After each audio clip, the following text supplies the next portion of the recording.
Focus news 24/7 खबर एक नज़र। भीमसेन महाराज मंदिर मैनपुरी में चल रहा है संत सम्मेलन व प्रवचन। श्री महाशिवरात्रि के पावन पर्व पर संत सम्मेलन व प्रवचन 4 मार्च से 8 मार्च तक दोपहर 2 बजे से 5 बजे तक भीमसेन महाराज मंदिर मैनपुरी में चल रहा है। मानस सम्मेलन में महामंडलेश्वर 108 श्री स्वामी हरिहरानंद सरस्वती संपद मंडल मैनपुरी, श्री 108 श्री स्वामी विवेकानंद सरस्वती आश्रम फिरोजाबाद, डॉक्टर राम बाबू पाठक मानस व्याख्याता फर्रुखाबाद, आचार्य तिलकेंद्र शेखर त्रिपाठी श्री एक रस्ता संस्कृत विद्यालय, पंकज मिश्रा मयंक हरदोई वाले मंच संचालक, श्री कविता कांत वाजपेयी मानस व भगवत ज्ञाता, स्वामी श्री प्रेमदास भदौरिया इटावा मानस कोकिला मिथिलेश्वरी दीक्षित चित्रकूट धाम, बाल व्यास अंजलि मिश्रा रायबरेली। इन सभी के मुखारविंद से क्षेत्रवासियों को संत संगति का लाभ मिल रहा है। भगवान कहते ज्ञानी मुझे ज्यादा प्रिय है। जग कारण तारण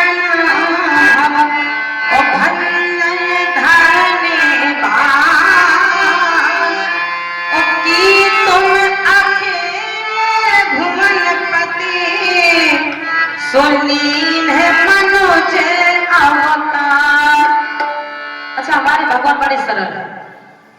कितने सरल है बोलिए? इतने सरल है महाराज कि पुष्प वाटिका में जो भी मैटर होगा, एक्शन होगा, रिएक्शन होगा, वो सारी बातें लक्ष्मण जी को बता रहे हैं। और लक्ष्मण जी क्या बता रहे हैं?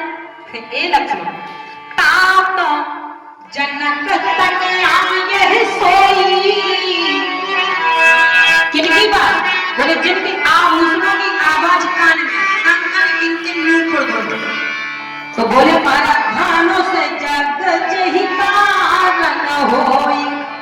एक ने कहा हमारा प्रेम प्रसंग की बात छोटे भाई को बता रहे हैं, गलत है। कैसे मर्यादा पुरुषोत्तम राम? ऐसे ही मर्यादा पुरुषोत्तम राम होते हैं कि प्रेम प्रसंग की बात अपने दोस्त से बताई जाती है, ना कि अपने छोटे भाई से। और ये छोटे भाई से और तो छोड़ो महाराज, छोटे भाई को बताई सो बताई जाकर के गुरु जी से कह रहे हैं राम कहाँ सब कौशिक पाए।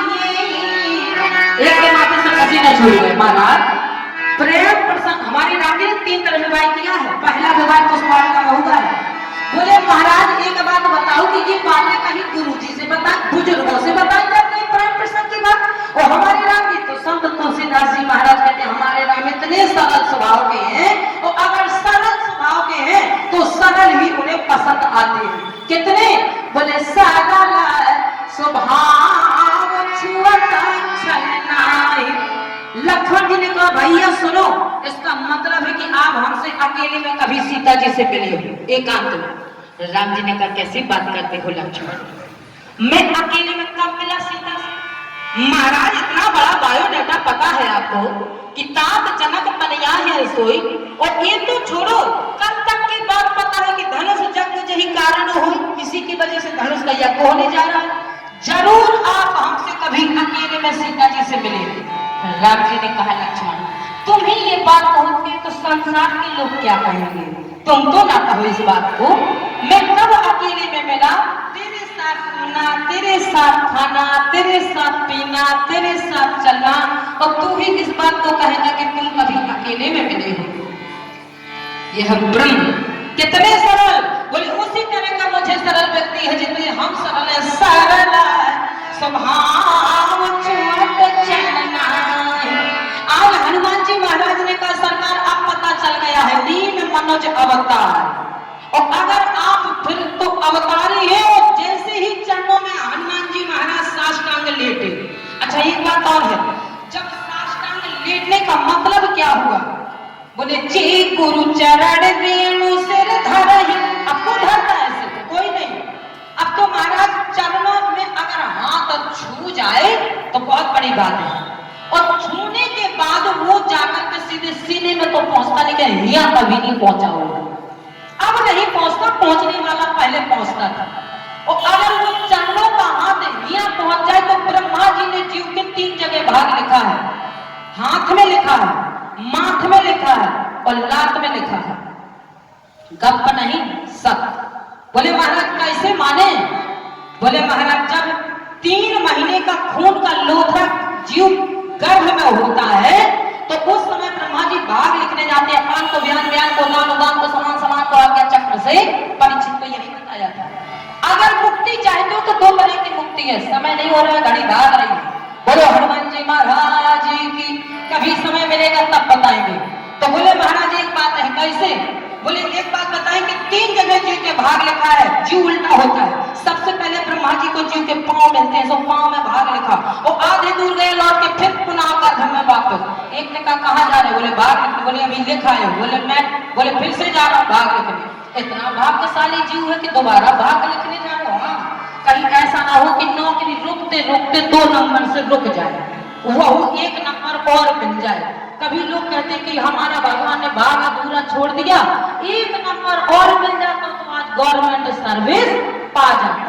तो फिर से भाग, और जैसे भाग बोले मैटर, बोले मैटर पहले वाला, जगह बोले दूसरी। और तिवारा फिर भाग लिखने पहुंचे तो बोले आप, बोले भाग लिखने। महाराज मैटर बोले पहले वाला, जगह बोले तीसरी। क्यों? बोले अगर जीव के पांव चले गए तो ज्योतिषाचार्य उसका भाग कहां से बताएंगे? बोले हाथ की रेखा देखो। और दोबारा जब तिवारा फिर लिखने गए तो बोले आप, बोले अगर हाथ भी चले गए विधाता भाग बस, तो फिर माथे की रेखा को देख के ज्योतिषाचार्य बता। सुनने वाले ने कहा अगर माथा चला गया तब? बोले बाबरे कौन भाग पूछने जाएगा? जब माथा चला जाएगा तो ना तो भाग पूछने वाला रह जाएगा और ना भाग बताने वाला बता पाएगा। कहाँ लिखा? बोले नारद जी श्री हिमाचल के यहाँ बता रहे हैं हमारी बिटिया का भाग बता। बोले सहले सुलक्षण सुनाम भारी, ओ सुनो मुझे अब गुण कोई चारी। हाथ अब माथ में श्रीमद् भागवत महापुराण में आत्मदेव ब्राह्मण के पास में बुलाया सन्यासी रूप में और कहा ला तेरा माथा देखो, तुझे संतान चाहिए। हाँ तदे भालाक्षर मालाम जा। क्या बात करते हो ब्राह्मण देवता? तेरे माथे में महाराज 7 जन्म तक कोई ऐसी संतान की रेखा नहीं पड़ी है, इस जन्म को तो छोड़, और जबरदस्ती मांगोगे तो धुंधकारी पैदा हो जाएगा। जबरदस्ती नहीं, ये तो भगवान ने महाराज मम इच्छा कहे दीन दयाला। नारद जी ने कहा महाराज माफ कर दो, गलती हो गई। नाना तेरा अपराध नहीं है, कौन तूने जबरदस्ती? ये तो इसमें मेरी इच्छा। अपनी चाहे को ठाकुर जी की चाहे से जोड़ दो, बस काम बन गया। जैसे ही महाराज कहा अच्छा माथे में, आत्मदेव ब्राह्मण ने और नारद जी ने महाराज हाथ की रेखा को बताया। लात में बोले आगे परा गीधे पति देखा। दोनों अपने मौन को रोका है। श्रीमद् भागवत महापुराण में सर्वश्रेष्ठ पात्र भीष्म पितामह ने, ए मृत्यु मुझे जब तक नहीं ले जाएगी तब तक सूर्य उत्तरायण से दक्षिण न आ जाए। और आज पक्षीराज जटायु सड़ा मांस खाने वाला कह रहा है हे मृत्यु मुझे तू जब तक नहीं ले जाएगी तब तक मैं सीता की खबर राम जी को न दे। एक ने कहा एक बात बताओ, पक्षीराज जटायु ने अपने प्राणों को कैसे रोका? भगवान के पीताम्बर को देखकर ना, भगवान के मुखारविंद का ध्यान करके बोले ना, तो भगवान के नाम को ध्यान लगा के बोले ना, तो फिर कैसे रोका? बोले सोमेरत राम चरण रति रेखा। भगवान के चरण में जो भाग्य की रेखा पड़ी थी उस रेखा का ध्यान लगा करके पक्षीराज जटायु ने अपने प्राणों को रोका। समय हो गया। लिखने वाले लिख दे कहानी तेरे हाथ में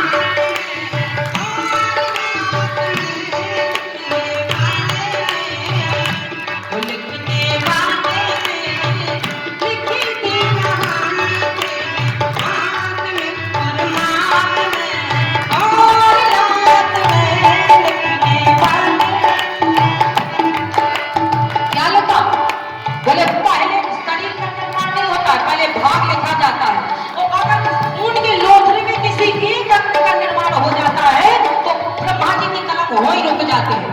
पहले भाग लिखे जाते हैं फिर बनते हैं शरीर। पहले भाग लिखे जाते हैं फिर बनते हैं शरीर।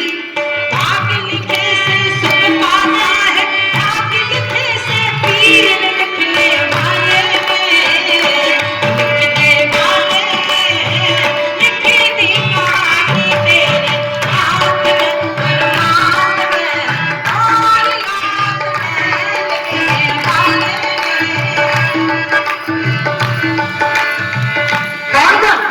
कोई न जांचे, कोई न बाचे, कोई न अर्थ लगाए। हमारे ब्राह्मण लोग बैठे हैं। अब भाग अगर पूछना चाहो तो ना तो हाथ की रेखा देख के कोई बताने वाला है आज के युग में, न पाँव की रेखा देखने वाला बताने वाला है, न माथे की रेखा को कैसे पूछे भाग। बोले कुंडली लेकर के ब्राह्मण के पास पहुंचो। अगर सच्चा भाग जानना चाहते हो तो कुंडली में पूरा करना लिखा है, जन्म से लेकर के अंत तक। कोई न जांचे, कोई न बाचे, कोई न अर्थ लगाए। कोई न जांचे, कोई न बाचे, कोई न अर्थ लगाए। जोई जोई लिखा सोई जीव भोगे अनेक भी, जोई जोई लिखा सोई जीव भोगे। एक अक्षर झूठ न जाए, एक अक्षर झूठ न जाए। लिखने वाले, लिखने वाले, लिखने कहानी तेरे हाथ में और हाथ में और याद में। लिखने वाले, लिखने वाले, यह विधि सकल कथा समझाई। लिए दो जन पीठ चढ़ाई। कृपा मिली लिया और ले जाकर के तुम उपकार सुग्रीव ही कीन्हा। राम मिलाय राजपद दीना।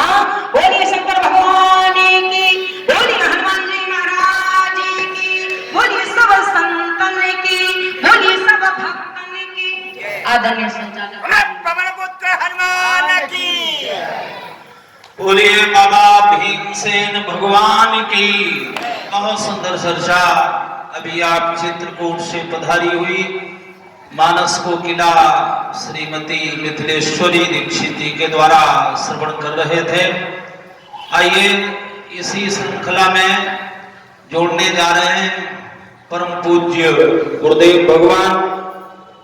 कल भी मैंने बताया था यही श्री एकादशानंद संस्कृत महाविद्यालय के पूर्व साहित्य विभागाध्यक्ष आचार्य श्री शेखर त्रिपाठी जी, उनसे निवेदन कर रहा हूं और मंचस्थ सभी विद्वानों के माल्यार्पण के लिए आह्वान कर रहा हूं। श्री महेश चंद्र अग्निहोत्री जी, श्री रामदेव गुप्ता जी, श्री सुनील कुमार दुबे जी, श्री मदन मोहन पांडे जी, श्री कौशलेंद्र सिंह चौहान जी एवं श्री लक्ष्मी नारायण तापड़िया जी आए और मंचस्थ सभी विद्वानों का माल्यार्पण